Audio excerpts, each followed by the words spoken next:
This is Diversified Game.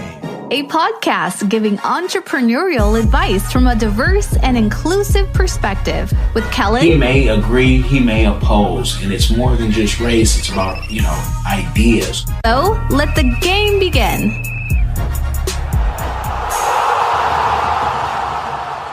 Hey, it's Kellen, and today, you guys, I got a mother and daughter duo. Actually, the mother might have cloned herself, and I have Miss Don and Miss Angelique, and they're going to give us the game. Now, what's unique is Angelique has been working with her mother since she was 16 as her assistant in business, so she'll be able to answer and talk about all things business because they've been doing it at the hip, literally. Welcome, ladies, to the show. How are y'all doing?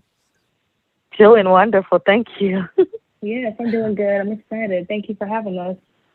Yeah, thank you. And I know we're going to talk about your podcast that's going to come out, but I first want to talk about, Miss Don, since you started this with the business, I want you to tell people why you are somebody they need, because you have services that our Black community especially, all they need to know a Miss Don. So give them the game on who you are, what you do, and, we'll go from there. Absolutely. Thank you. And I will tell you, since the inception of me becoming an entrepreneur in 1998, I came out the corporate office with the mindset of believing in multiple streams of income. One of the myths, Kellen, is that most people think that if they already have an existing business, that they can't expand that business. Now, what I mean by expand is I'm not saying be a jack of all trades. I'm not saying put your hand in 20 pots that don't match. I'm saying that you can take one thing and you can bring in multiple streams of income. I proved it with books. I proved it with speaking engagements. I proved it with my consultant. And now I just want to, on this side of turning 49 this year and I'll be 50 next year, I want to just really show people that you can also do this great thing called podcasting, but also add that as an element to your business to help you grow. As you know, I work with consulting and business development. Mostly 90% of my clients, I help them to develop their 501c3 nonprofits.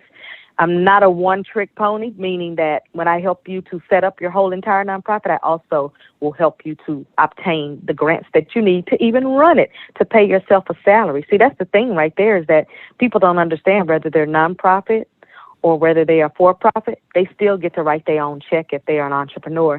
So you can take one thing and bring in multiple streams of income on all of them simultaneously. And that is the beauty in knowing that, but then actually putting it into place.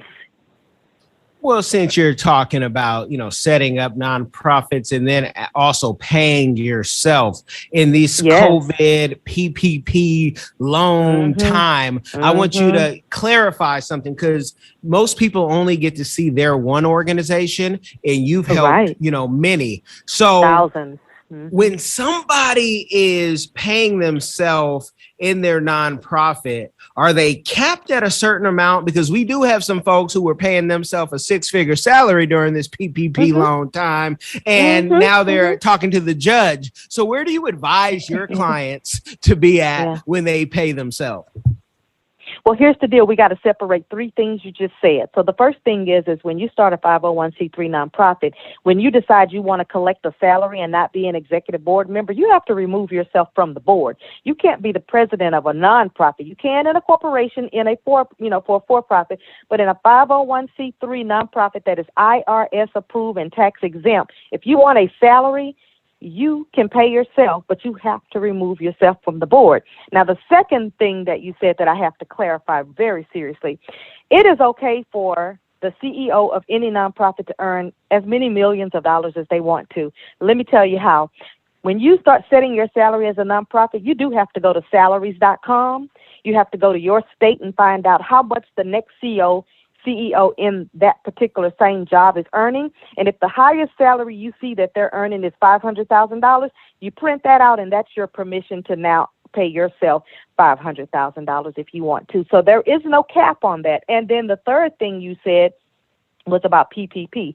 501c3 tax-exempt organizations, all their money is tax-free.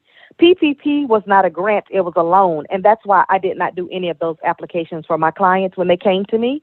And I said, okay, so you have the nonprofit and the for-profit. You want to try to get a PPP loan on the for-profit. And I would say, okay, let me see a copy of your last 2 years of taxes. Let me see your payroll status. Let me see XYZ. And they say, never mind. They said, never mind, Kellen. You know why? Because they didn't have what it took to qualify. And that's why the ones that you see in front of the judge are going to be the ones that are going to be in a lot of trouble. But that's 3 different whole stories right there that I just told you. But if you don't see, the thing about me is I not only know the front end of business, but I'm very serious about the business end of business, because if you don't set up things properly, you don't run things properly, and you kind of abuse whatever particular position you're in, even if you do own it, that's how you get in trouble. That's how you end up in front of a judge. That's how you end up with a judgment. That's how you end up with a lot of issues. So you got to separate everything that you do. And I will say again, is that when you work for yourself, whether you're a nonprofit or a for-profit, you do get to decide how much that check is going to be with the efforts that you put in to earn it. Earn it. Now somebody, listening just got excited because they heard and they just learned something. I got excited talking about it. Yeah. And I'm glad that they got excited. But I also, before they, try to cut this interview, I want you guys to finish the whole interview. And I'm going to ask some questions that will help you. And the first one is, before someone reaches out to you, where should they be at financially? Because you've had people call you and they didn't have any plan on paying you, and they just thought you were going to work for them for free 99. So to set up a nonprofit, where should they be at, Ms. Don? Well, the first thing they should think about is what type of nonprofit are they trying to set up and how much money do they desire to earn? That's very important. Then the next thing is, before you even call me, you need to think about who would trust you enough to be on your board. If you can't get anybody to trust you to be on the board, that means that they don't feel like they can trust you with the behind the scenes part of what's going to happen. The second thing is, when you call me, I do a whole hour consultation with you. It is $150 for that. Once we do the whole consultation, I can tell you where you are, where you're going, and how much money we can earn through this nonprofit, where all the grants are that are going to be there for you. I can tell you that just within that situation. All I need to know is the who, what, when, where, how, and I'll tell you everything else you need to know, why, and all that stuff. Then the other thing is to set up a nonprofit organization.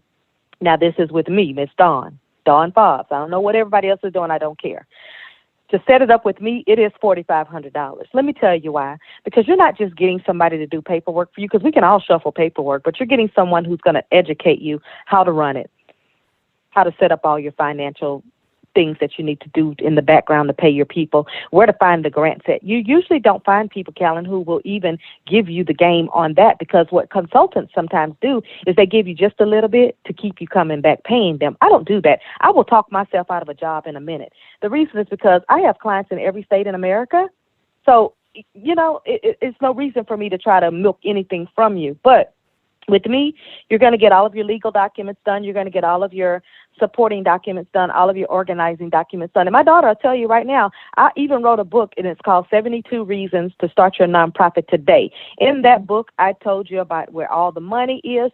I gave you 147 programs you could start and why. I gave you lines in there to fill in where you could talk about why you want to do that program. I told you everything you needed to know in that book. I send that book for free to my clients. I give it to them when they call me and they hire me on. I say, okay, how many people on your board? 3 or 4.